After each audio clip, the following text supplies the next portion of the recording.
자,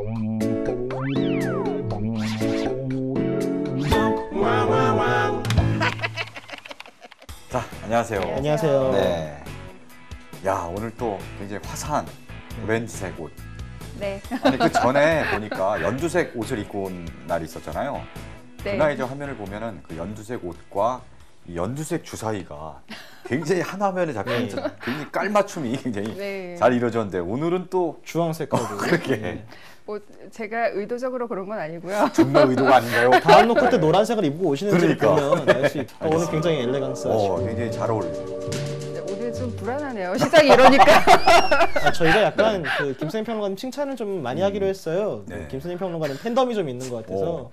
우리가 잉여사롱이 이제는 김선영님의 팬덤에 이제 묻어가는 그런 잉여사롱이 약간 돼야 되는 게 느낌이 아닌가. 김선영의 잉여사롱 네. 그 패널로 이제 서정민이 승한. 카메라가 꺼졌을 때 이렇게 솔직해봐요. 댓글에서도 왜냐하면은 또 그런 팬덤을 또 확인할 수 있었습니다.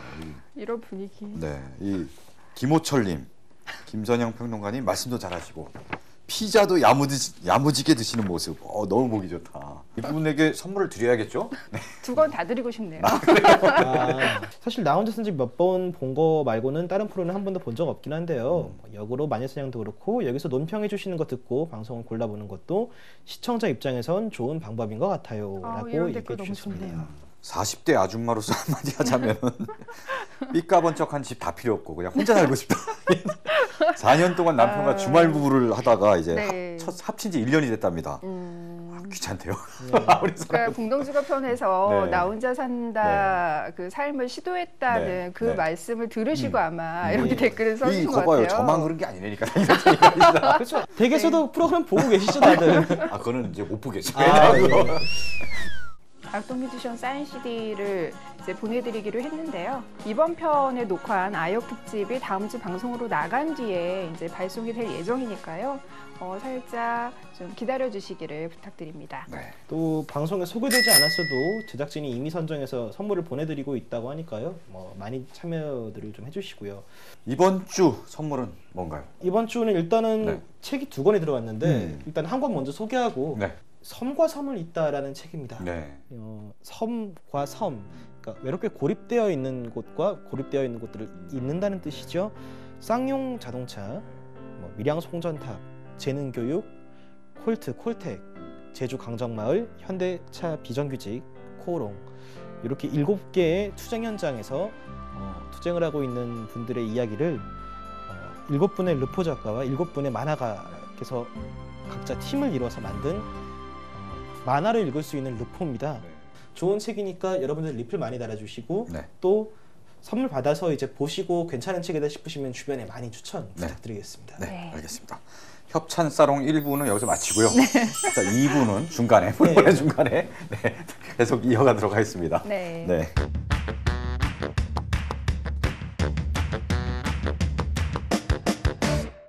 아역 배우 특집이죠. 네. 아마 이승한 평론가에게 네. 가장 잘 어울리는 꾸러기 평론가 우리. 주제가 아닌가 싶은데요. 그러니까 제가 아무래도 여기 저보다 어린 분을 한번 패널로 안치하지 안 되겠어요. 굉장히 그 한국 영화와 드라마에서 10대 배우들의 돌풍이 무섭잖아요. 그동안 우리에게 많은 사랑을 받았었던 국민 아역 배우들, 그리고 요즘 또 세대 교체를 노리고 있는 무서운 아역 배우들의 힘을 얘기해 보려고 합니다. 더 이상 10대는 아닙니다만 또 최근에 네. 그 제50회 백상예술대상 네네네. 여자 최우수 연기상에 심은경 씨가 네네. 기라성 같은 선배들을 제치고 네. 또 상을 받지 않았습니까? 거의 최연소 여자 최우수상 아닌가요? 영화 부분에서? 지금 심경 씨가 지금 몇 살이죠? 이제 올해 20이 됐어요. 이제 성인이 됐군요. 그러니까 네. 그 94년생이니까요. 그러니까 우리 나이로는 그러니까 21인데 이게 지금 녹화하고 있는 날이 5월 30일인데 이 다음 날이 이제 그 만 20세가 되는 생일입니다. 네. 야, 생일까지 팬이신가 굉장히 봐요. 기억하면서 최근에 이 아역들이 맹활약한 그런 영화들이 개봉을 많이 했잖아요. 요 몇 년 새. 그렇죠. 그러니까 흔히 아역이라 그러면은 좀 약간 드라마의 보조적인 역할을 하거나 성인의 어린 시절. 그렇죠. 예. 그러니까 심지어 배역의 어린 시절로도 잘 안 불리잖아요. 보통 천정명의 어린 시절을 연기한 아무개 이런 식으로. 그러니까 그렇게 성인 연기자 이름 뒤에 붙어서 나오던 게 아역이었던 게 굉장히 오랜 시간을 차지했는데 요 몇 년 동안 그 아역이 차지하는 비중, 드라마에서 끌고 가는 비중이 굉장히 커져서 네. 요즘 그 아역들만 파는 또 덕후들도 점점 늘고 있고요. 뭔가 약간 어감이 이상한데요? 아역들만 파는 아역들만 네. 파는 팬들도 있고요. 그렇게 해야지. 뭔가, 네. 이승환 평론가를 위한 특집이라니까요. 덕후가 더러워. 아니, 그게 아니고 아역을 막 파고든다 막 이러면 또 네. 덕이 네. 붙으니까 거기에 뭔가 좀 예. 묘한 느낌이. 네. 아역들을 그래서 요즘은- 중점적으로 좋아하는 네, 팬들이 네, 늘고 네. 있습니다. 네. 인사 올려라. 이름이 뭐야? 도희요. 선도희. 너 왜 아역이라는 말의 가치기보다는 어린 배우의 힘만으로 끌고 가는 작품들이 많이 늘어나고 있는데요. 네, 김세론 주연의 네. 도희야. 네, 도희야. 네. 개봉한 지 이제 얼마 안 됐죠. 그렇죠. 네. 5월 22일에 개봉을 했으니까요. 네. 칸에도 초청을 받아서 그렇습니다. 네. 이번에 굉장히- 또 김세론 양이 칸에 두 번 간 거예요. 그렇죠. 2009년에 여행자들로 김세론 양이 데뷔를 했는데 네.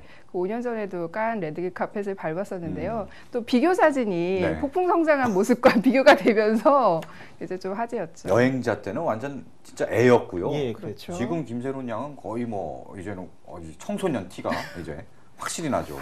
김세론이 사실 그 여행자로 데뷔를 했지만 여행자가 워낙 그 작은 영화였기 때문에 대중적으로 가장 알려진 거는 그 다음에 개봉한 아저씨잖아요. 아저씨죠. 네. 맞아요. 아저씨의 그 근데 원빈이 사실 아저씨 이후로 작품을 내놓지 못하고 있거든요. 미모가 지금 절정에 있을 때 하루라도 젊을 그쵸. 때 이제 더 많이 보고 싶다는 그 절정의 바램. 미모를 왜 밥솥 광고에만 자꾸 이렇게 쓰는지 좀. 뭐 네. 물론 중간에 여러 가지 사정도 있었지만은 오늘의 포커스는 일단 네. 아역이기 그러게 이 때문에. 원빈 특집으로 자꾸 이끌어 가려고 하지 마시고. 아니요, 제가 말 꺼냈나요? 네. 네.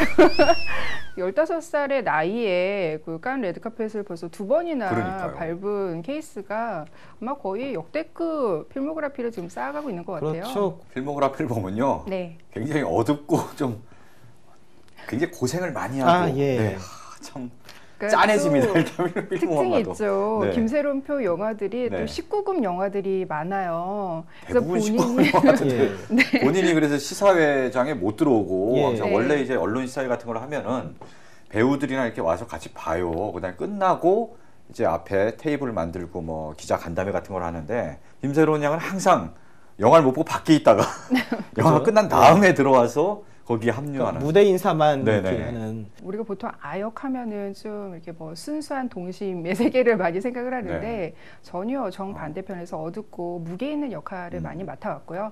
영화에서 보면은 좀 그 나이 때의 배우들이 소화하기 좀 어려운 장면들이 좀 있지 않습니까? 여행자에서 김세론 양은 고아로 나오죠. 그렇죠. 네. 너무 고통스러우니까 네네. 어떤 그거를 좀 이겨보고 싶어서 자기 흙구덩이 안에 들어가서 이렇게 흙을 덮는 그런 장면이 네. 있어요. 그 장면을 찍을 때 그 심리치료 하시는 분도 현장에 대기를 하고 계셨대요. 혹시 이제 배우가 너무 충격을 받을까봐 네.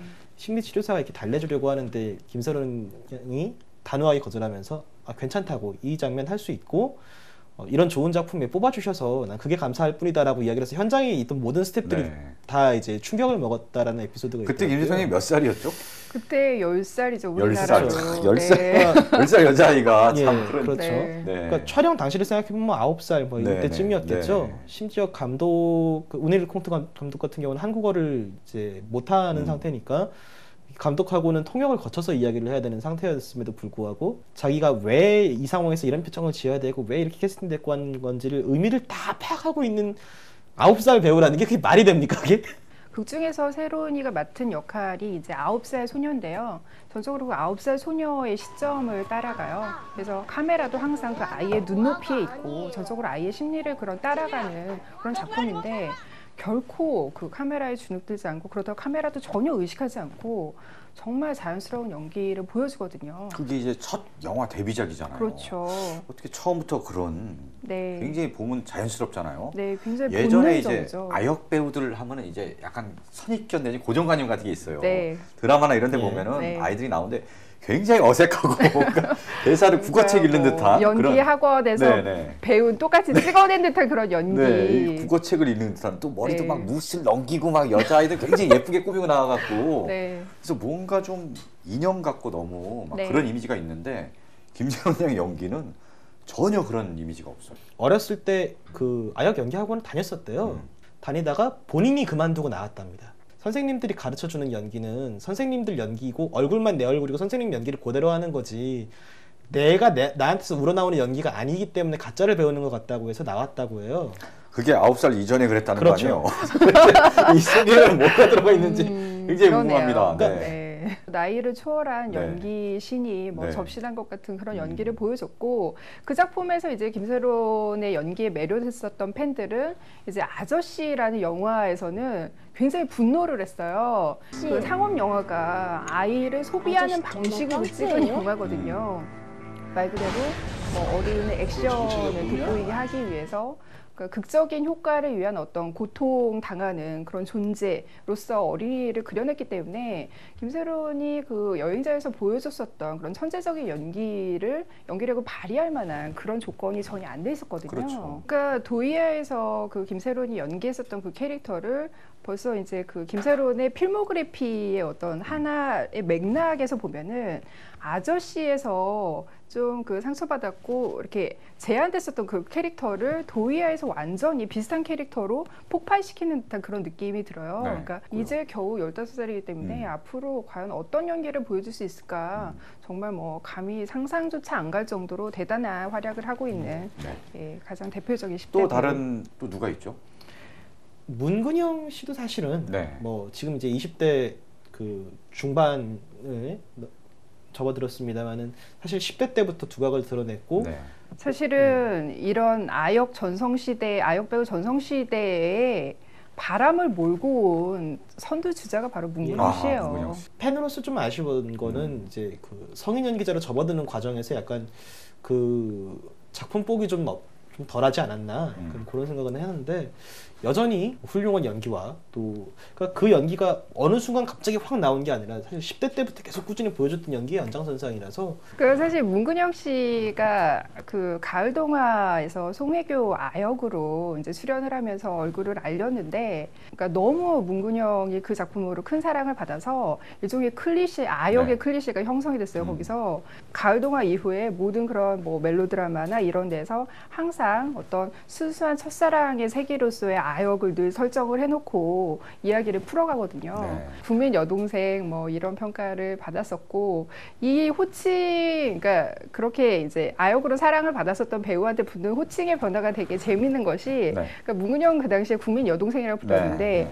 최근에 또 국민자가 붙은 아역 연기자가 있었잖아요. 건축학개론에서 한가인의 네. 수지. 한가인의 네. 어린 시절을 국민 연기한. 첫사랑. 네. 그러니까 문근영 때만 해도 국민 여동생이었는데 네. 수지에서는 네. 국민 첫사랑으로 호칭이 이렇게 변화가 되거든요. 네. 그 어떻게 보면 어른들에게 사랑받는 아역이 점점 이렇게 나이가 그러니까 나이는 똑같이 어린데 거기에 어떤 남자가 볼 때는 여성성, 그리고 여자가 볼 때는 남자 그 아역 배우한테 붙는 어떤 그 남성성, 묘하게 성적인 코드가 좀 들어가는 그런 변화가 전 좀 느껴지거든요. 국민 여동생은 또 아이유도 국민 여동생 아닌가요? 네. 뭐 그렇긴 하지만 정말 여동생으로 생각하시나요? 아, 절대 그렇지 않습니다. 영화 화이가 개봉했을 때 네. 네. 정말 많은 분들이 이제 여진구를 보면서 네. 이렇게 철컹철컹이라고 이렇게 이야기를 하셨거든요. 이렇게 네. 진구야 누나를 가져 철컹철컹 뭐 이런 그러니까 친구야 누나를 네. 가져. 10대 여자 배우에 김세론이 있다면 남자 10대 배우에는 여진구가 있다라고 비교를 네. 할 수가 있는데요. 네. 둘 다 묘하게 또 최근 작품에서 이제 타이틀로를 직접 맡았고요. 여진구 같은 경우는 뭐 철컹철컹도 항상 연관 검색어로 들어가지만 그 여진구 오빠라는 말이 일반 명사예요. 그 해를 품은 달이라는 판타지 네네. 사극에서 이제 김수연의 어린 시절 그렇죠. 역할을 맡았었거든요. 그때 뭐 거의 김수연에 전혀 밀리지 않는 이미 그 10대 시절에 첫사랑의 완성을 보여주는 듯한 그런 모습을 보여줘서 수많은 누나들이 이제 설레면서 그때부터 여진구 오빠는 일반 명사입니다라는 말이 생겨나기 시작했죠. 그래서 네. 그 일반 명사를 이제 30대 팬도 쓰고 네. 40대 팬도 쓰고 네. 40대 저는 안 팬이면 써요. 아니 그냥 40대 팬이 쓰냐고요. 쓰는 게 아니라 네, 아, 괜히 찔려가지고. 왜 또 갑자기 왜 덕밍아웃을 40대 팬이면 사실 이제 여진구 배우의 이제 어머니하고 연배가 좀 비슷할 텐데 뭐 아마 여진구 어머님이 결혼을 되게 빨리 하셨다고 들었어요. 그래서 저보다 나이가 네. 어린 걸로 알고 있습니다. 네, 이제 좀 본인의 충격받는. 나이를 이제 그전에 약간 신비롭게 나이를 잘 밝히지 않았잖아요. 아 이제 제가 언제요? 이제 팬덤이 성장하니까 약간 조금씩 이렇게 팬 서비스로 진솔한 아, 모습을 좀 진짜. 보여주면서 이제 인간적인 면모. 네. 일지매에서 아. 김유정하고 같이 예. 그때는 이준기의 그 아역을 맡았었거든요. 그때부터 아 참 귀엽네. 근데 또 이제 그때부터 이제 눈여겨보면서 찍었군요. 네. 네. 그렇습니다. 근데 어느 순간 폭풍 성장을 네. 하더니 네. 여진구 오빠가 되더라고요. 그런 저 아기 때부터 이렇게 봐서 폭풍 성장한 모습을 봤을 때 마음이 어떻습니까? 그냥 막 좀 가슴이 뛰고 싱숭생숭해지고 아니 그런가요? 잘 키운 아들 같죠. 저 실제로 어머니 뻘이시니까 이렇게 맡아왔던 역할들이 물론 이제 뭐 누군가의 아역이나 뭐 혹은 이제 누군가의 아들 역할 이런 걸로 많이 나왔지만 굉장히 이 어렸을 때부터 그 감정 표현이라거나 아까 얘기했던 여러 가지 장점 같은 것들이 잘 살아있던 배우라서 네. 보는 사람들의 시선을 확 잡아끄는 매력이 있었어요. 자이언트에서 네. 예 그렇죠. 이범수 씨 아역으로. 아역으로. 김수현도 같이 예, 그랬죠. 김수현은 박상민 씨의 네. 아역으로 또 네. 형제 역할로 나왔었어요. 그 많은 드라마 팬들은 도대체 형제가 얼마나 고생을 해야 네. 여진구가 이범수가 되고 김수현이 박상민이 되느냐 이렇게 얘기를 하지만 그래서 저희가 이제 김세론 필모그래피에서 도이아가 이제 김세론이 여태까지 맡아왔었던 그런 학대 이미지를 이렇게 반전을 주면서 새로운 가능성을 보여줬다고 얘기를 했는데 그 여진구한테도 화이가 그런 작품이에요. 네. 그러니까 말 그대로 이제 김세론에게 도이아가 있다면 여진구에게는 화이가 있는데 두 작품 모두 어떤 그 한국 영화라든지 한국 대중문화가 그 10대 배우를 바라보는 위상을 네. 뒤바꿨다고 해도 과언이 아닌 작품이거든요. 사실 화이야, 화이야, 네. 도이하고 네. 네. 화이야. 네, 도이와 네. 화이야. 네. 화이야 그러니까 저 요가 파이야라는 그런 옛날에 게임. 너무 연식 들어가지 마요.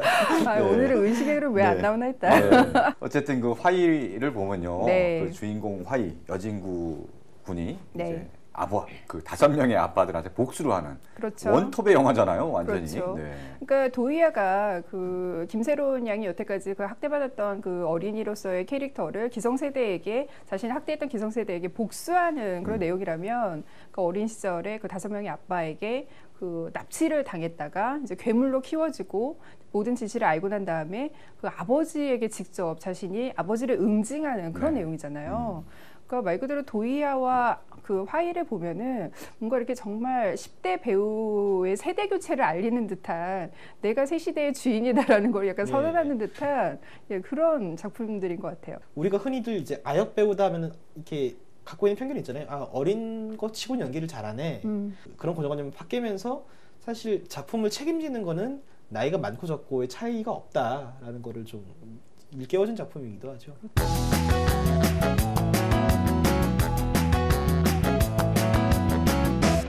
여기서 잠깐 막간을 이용해서 네. 협찬 사롱 2부를 또 이제 중간 광고로 넣어야죠. 저희가 또 이제 연속 시청자층이 좀 적지 않습니까? 그래서 계속 보시다 보면은 또 선물이 나간다라는 네. 거를 네. 강조하기 위해서 이렇게 아, 중간에 좋네요 이런 거. 중간 광고 네. 넣었습니다. 들깨 이빨 작가의 네. 그 먹방 만화 음. 먹는 존재 1권이 나왔습니다. 출판사는 애니북스고요. 약간 심야 식당 같은 그런 느낌도 좀 있나요? 예, 심야 식당이라기보다는 이쪽은 약간 좀 심야 식당의 약간 블랙 버전? 어두운 버전. 네. 예. 마저 사는 게 다 저렇게 지랄 같지 약간 이런 느낌을 이렇게 네. 그런 공감을 좀 할 수 있는 작품입니다. 그러니까 여기 이효사롱 독자님께서 예. 직접 사인과 저희- 그림까지 예. 약간 작가님의 자케라 그러죠. 이제 본인을 이제 그리신 거고요. 들깨처럼 그렸군요, 진짜. 예, 뭐 들깨 이빨이니까요. 이 두 권의 책을 저희가 모두 한 분한테 드릴 수는 없는 거니까 뭐 두 권의 책 중에 이제 어느 책을 받고 싶은가를 좀 아, 리플에 그러니까 총 같이 10분에게 달아주시면. 드리는 거네요. 그렇죠. 아, 네. 당첨 확률이 마구마구 늘어나는군요. 예, 그러니까 여러분들 물반 고기반이라는 이야기 들어보셨죠? 이번 주는 리플 반, 병품 반입니다. 여러분들 많이 달아주시고요. 저희가 선정이 됐다고 바로 보내드리는 건 아니고 이제 조금 보내드릴 때까지 딜레이가 좀 있는데 저희가 책 떼먹고 그런 사람들 아니니까 안심하고 달아주시면은 저희가 선물 보내드리도록 하겠습니다. 아니 10명 이하가 댓글을 달 수도 있는데 뭘 리플반 또 제가 경품반이니까요. 숫자를 잘 세고 네. 있다가요. 네. 모자란 거는 제가 채울 거예요. 예전에 시트콤에 이제 아역들이 많이 출연했잖아요. 예. 네. 그 배우들도 굉장히 잘 성장해 나가고 있는 배우들이 꽤 있습니다. 원래 이제 김병욱 그 시트콤에서 항상 독특한 어린이 네. 캐릭터를 내세우기로 네. 유명하잖아요. 가장 대표적인 게 이제 미다리. 미다리였죠. 예. 미다리는 근데 개인적으로 그 이미지가 너무 이제 네. 계속 쫓아오는 게 굉장히 고통스럽고 싫어서 네. 아역의 이미지가 자꾸 쫓아옴으로써 이게 어떻게 역효과를 낸 그런 그렇죠. 경우인 것도 같고요. 그때 뭐 그 미다리라는 캐릭터가 우리가 흔히 아이에 대한 그 상상하고 있었던 모든 이미지를 그 반대로 표현하는 그런 여자 어린이였기 때문에 본인이 이제 자라면서 이제 미다리라는 그 이미지에 더 씌워진 네. 예, 그런 것들을 되게 뭐 못 견뎌 했었던 것 같다고 네. 뭐 최근에 프로그램에서 네. 많이 네. 고백을 했고요. 그 김상원 양하고 진지 양 이야기를 하셨는데 네. 사실 진지 양이 이제 처음에 빵꾸똥꾸 네. 역할을 할 때만 해도 많이 걱정들을 했잖아요. 또 미다리처럼 되는 게 그러게. 아니냐.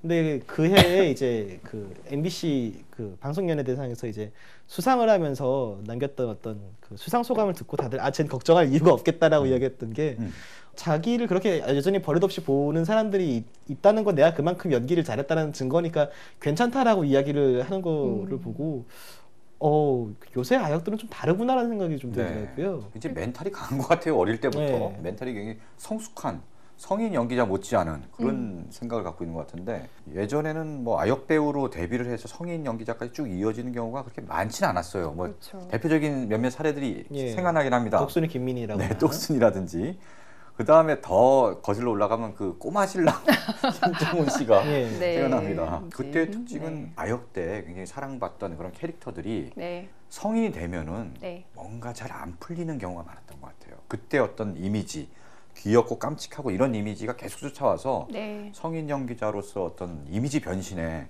실패한다든지 뭐 이런 경우가 많았던 것 같은데 요즘은 전혀 뭐 안 그런 경우들이 훨씬 많은 것 같아요. 아역들에게 귀여운 이미지만 강요하는 작품들이 좀 덜해지다 보니까 네. 그게 좀 수월한 것도 있는 것 같고요. 아역 때 노출이 좀 적게 됐다가 나중에 성인이 되어서 연기를 다시 하는 케이스 같은 경우는 좀 덜한데 아역 시절에 계속 꾸준히 얼굴이 비춰졌던 사람들일수록 좀 더 네. 힘들어하는 게 있는 것 같더라고요.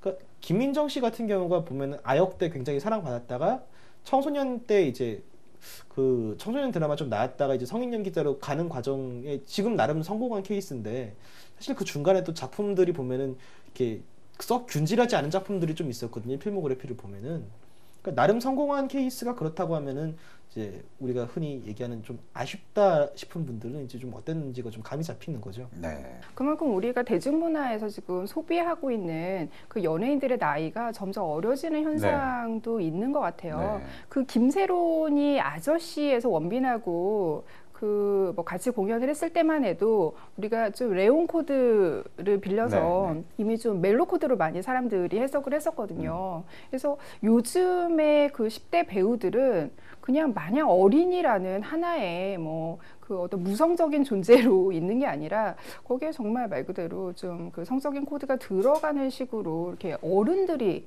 주로 소비를 하고 있다라는 생각이 들거든요. 그거는 뭔가 이제 걸그룹의 어떤 그렇죠. 영향도 있지 않을까. 네. 점점 그 어린 그 10대 소녀들을 섹시 코드로 이렇게 한다든지 그렇죠. 그렇게 네. 상품화해서 내놓고 거기에 익숙해지다 보니까 네. 이게 연기자에 대해서도 약간 그런 생각 쪽으로 번져가는 게 아닐까 뭐 약간 이런 생각도 듭니다. 최근에는 실제로 드라마에서도 어떤 성인의 어린 시절을 그 아이돌 그룹의 멤버들이 네. 맡는 경우가 굉장히 늘어나고 있어요. 생각해 보면은 이제 아까 잠깐 예전에 네. 똑순이, 뭐 꼬마 신랑 뭐 이런 얘기도 했었는데 네. 그보다 더 오랜 아역 출신의 어떤 배우도 있지 않습니까? 예, 그렇죠. 아까 저희가 잠깐 쉬어가는데 제작진이 왜 그분 이야기는 하지 않느냐. 굉장히 화를 내면서 네. 굉장히 국민 배우 네. 안성기 씨가 사실 아역 출신이시죠. 네. 야 이걸 잘 모르는 분들이 많아요. 안정기 씨는 원래 그냥 성인 연기자로 기억하는 네. 날 저만 때부터 해도 국민 그런데 배우였다. 네. 저만 해도 그런데 네. 데뷔할 때부터 계산을 하면은 뭐 거의 데뷔한 지 네. 50년이 네.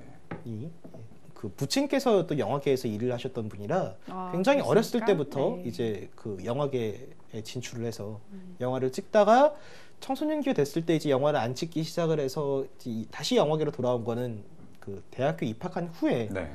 다시 영화를 찍게 됐죠. 그래서 어떻게 보면은 아역에 굳어졌던 이미지에서 출발하지 않았기 때문에 좀 이제 우리가 아역이라고 생각을 하지 않는 부분이 있는데 어린 한성기를 볼 수 있는 가장 대표적인 영화 있지 않습니까? 그 김기영 감독의 하녀. 네. 그 하녀 저 봤는데 그 예전 그 작품을 네. 거기에 애가 나오는데 그게 안성기인가요? 그렇습니다. 예, 오, 전혀 저는 매치를 못 시켰어요. 그 주인집 아들내미 있지 않습니까? 네네네. 도련님으로 나오죠. 오, 야. 어서 피아노를 쳐보라고 해봐. 이러면서. 네. 그 더빙을 직접 하신 건가요? 뭐라고 받으면 좋을까요? 방송을 같이 한 게 1년 반이 됐는데 아직까지 멘트 받는 게 너무 힘들어.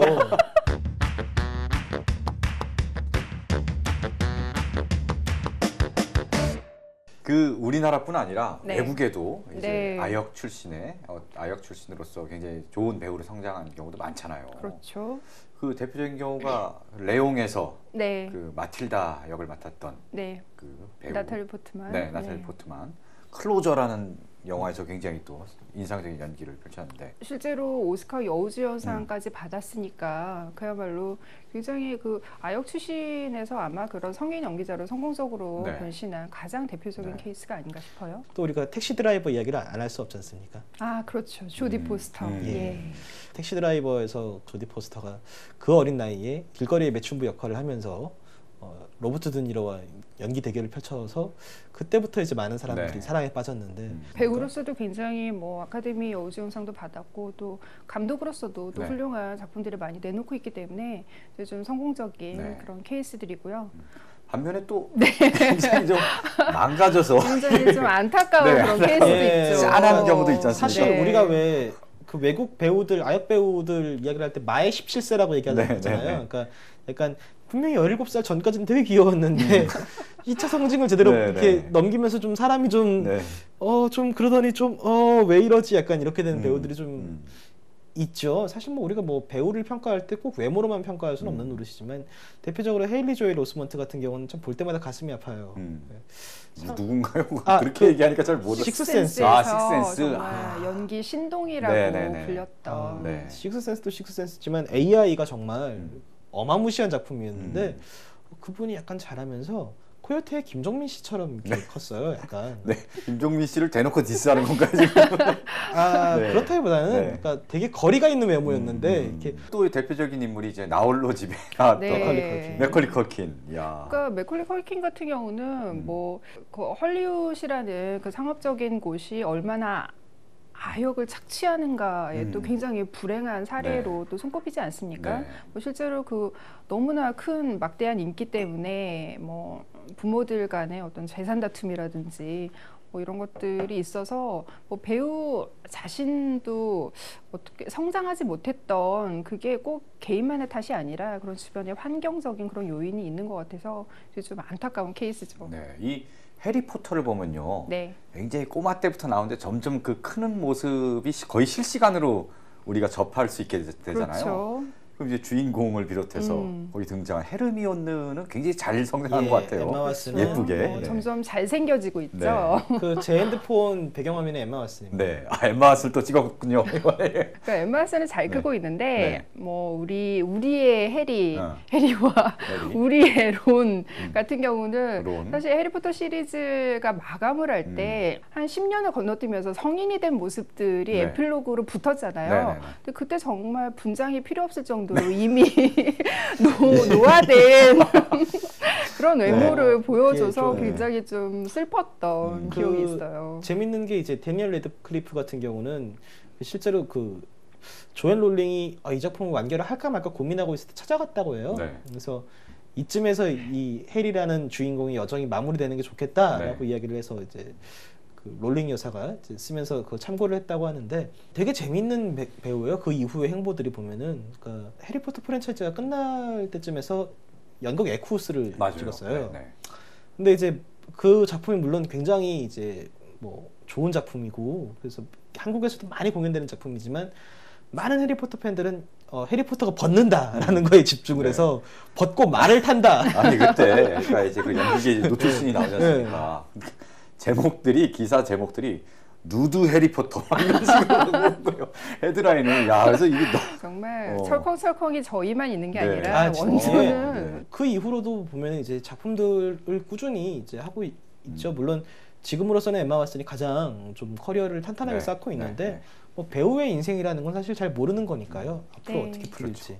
어쨌든 뭐 동서양을 막론하고 네. 우리나라도 굉장히 이제 좋은 아역 배우들이 나와서 성인 연기자까지 잘 성장하는 경우가 굉장히 늘은 것 같아요. 네. 과거에 비해서. 그렇죠. 근데 왜 그런 거죠? 일단 저변이 넓어진 걸 볼 수 있을 것 같은데 기본적으로 연기 학원, 아역들을 대상으로 하는 전문 연기 학원들이 정말 많이 생겼고요. 그렇죠. 그러니까 요즘 같은 경우는 그러니까 이미 그 어렸을 때부터 뭐 배우 연기 한 가지만 가르치는 것이 아니라 멀티 엔터테이너로서의 종합적인 교육을 네. 시키는 전문 학원들이 굉장히 많이 늘어나서 그러게요. 이제 연예인이라는 직업 자체가 굉장히 선망하는 직업이 됐고 그렇죠. 엄마들이 애가 지금 뭐 연예인이 뭔지도 모를 때부터 네. 막 이제 그런 조기 교육을 시키는 거죠. 그리고 뭐 요즘 워낙 또 그 2000년대 중반부터 오디션 프로그램이 범람을 하면서 점점 나이 어린 참가자들을 많이 네. 찾기 때문에 또 그런 영향으로 10대들한테 설문조사를 해봐도 뭐 장래 희망이 연예인이라고 말하는 친구들이 굉장히 많이 늘어났고 그 10대들이 그 연예인으로 뭐 진출하려는 뭐 그런 시장도 커지고 있고 뭐 거기서 나타나는 부작용도 굉장히 많고요. 그러게요. 이게 사실은 그렇게 해서 저변이 넓어지고 확률적으로 이제 좋은 배우들이 거기서 나올 그런 가능성은 더 높아진 건데 네. 근데 그 아이들이 과연 자기가 원해서 한 것이냐 어느 정도 약간 생각할 수 있게 되고 철이 들 때쯤 되면 어느새 이미 자기는 그걸 할 수밖에 없는 상태가 돼버린 거죠. 네. 과연 어떤 삶일까 약간 예. 고민도 하게 되는 지점이 있습니다. 요즘에 이제 그 아동들이 훨씬 더 기존의 미디어에 되기 시작하는 시기가 빨라지더라고요. 네. 그렇죠. 그래서 요즘 뭐 유행하는 육아 예능만 봐도 네. 아기들이 리얼리티 쇼에 그렇게 자연스럽게 노출이 되고 있잖아요. 그러니까 이런 흐름들이 점점 이렇게 연령대가 어려지고 있는 것 같아서 저는 좀 걱정스러워요. 그러니까 그 대상으로 노출되는 것도 그렇지만은 그러니까 소비자로서 어떤 기존의 미디어들을 받아들이기 시작하는 것도 굉장히 빨라졌어요. 그러니까 요즘 대중문화에서 가장 유명한 그 신조어 중에 하나가 초통령이라는 말이잖아요. 초통령, 네. 그러니까 초딩들의 대통령이라는 말인데, 그러니까 초등학생들의 눈에 든 그 연예인들은 나중에 주류 시장에서 반드시 성공을 하거든요. 네, 네. 그러니까 10대들이 요즘은 그 어떤 성공의 바로미터라고 할까요? 네, 네. 굉장히 어렸을 때부터 그런 것들을 감별하는 그런 것들이 요즘 점점 나타나고 있죠.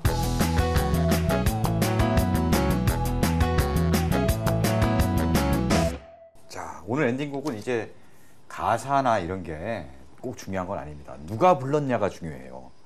아마도 이자람 밴드의 우아하게라는 곡을 준비했는데요.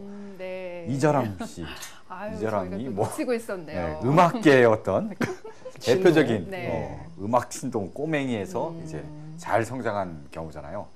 내 이름 예솔이라는 예솔아 뭐 이거 네. 이 노래를 불렀을 때가 4살 때라고 해요. 네. 그걸 불렀고 그 이후에 어떻게 하다 보니까 뭐 판소리를 배우게 돼갖고 네. 나중에 정말 한국을 대표하는 어떤 소리꾼이 예. 됐고요. 그- 그리고 소리꾼으로 그렇게 대단한 활약을 하면서 또 인디 밴드를 하나 만들었습니다. 네. 아마도 이자람 밴드.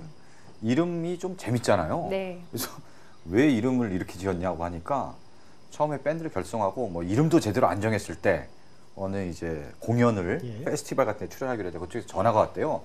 아, 저 이렇게 하면 되고요. 근데 밴드 이름이 뭐죠? 그러니까 아마도 이자람 밴드일걸요? 이렇게 얘기했는데 아, 포스터에 아마도 이자람 밴드 이렇게 찍혀 나와갖고 아. 결국은 그걸 진짜 밴드 이름으로 했다는 그게 신의 한 수였네요. 네, 에피소드도 네. 있습니다. 어쨌든 우아하게라는 곡을 준비했고요. 네. 이거 가사가 아주 예술입니다. 보통 이제 헤어진 다음에 너의 행복을 빌게 뭐 이런 내용이 많잖아요. 아, 그렇습니까? 가식이죠. 이겁니다 바로. 길 가다 보도블록에 넘어져라. 이제 못된 여자 만나서 쩔쩔매고 아, 귀여운 수준이네요. 잘 보이려는 사람 앞에서 지퍼 열려라. 이런 가사들이 있는데 한번 들어보시면서 가사를 음미하시면서 감상하시면 좋을 것 같습니다. 아, 자, 엔딩곡 들으면서 네. 오늘은 뭐 엔딩곡을 좋네요. 예소리로 할 거 그랬나? 이거 말고. 아 이거는 안 좋네요. 아니 우리 리플에 점점 엔딩곡 선곡이 점점 너무 뻔해지고 있다라는 느낌이 아, 막 좀 다른 곡 있어요. 추천도 해주시는 분도 계시고. 네, 저는 많이 반성하고 있습니다. 그래서 저희 언제 한번 되게 좋은 곡 추천한 분 모시면 안 돼요 스튜디오에? 이렇게 두 분 모시고 특집 해갖고 뭔가 네. 음악 지식 대결 이런 거 하고. 네, 투표하고 막 이랬으면 네. 좋겠네요. 네. 왜 이렇게 막 꼬리가 긴가요? 빨리 엔딩곡 빨리 틀어주세요. 네. 자, 수고하셨습니다. 네. 수고하셨습니다. 그렇습니다. 저는 제가 잠깐 회사를 다닐 때 저희 회사에서 집으로 시사회를 이제 좀 회사 마케팅 차원에서 한 적이 있었는데 네. 그때 이제 유승호가 왔었거든요, 무대 인사를. 꼬마애가 네, 그때 제가 살짝 이렇게 가이드식으로 이렇게 네. 데리고 다녔었는데. 유승호도 그때 찜했나요 그때? 찜하지 아니 지금 무슨 말씀하시는 거예요? 뭐, 살컹살컹.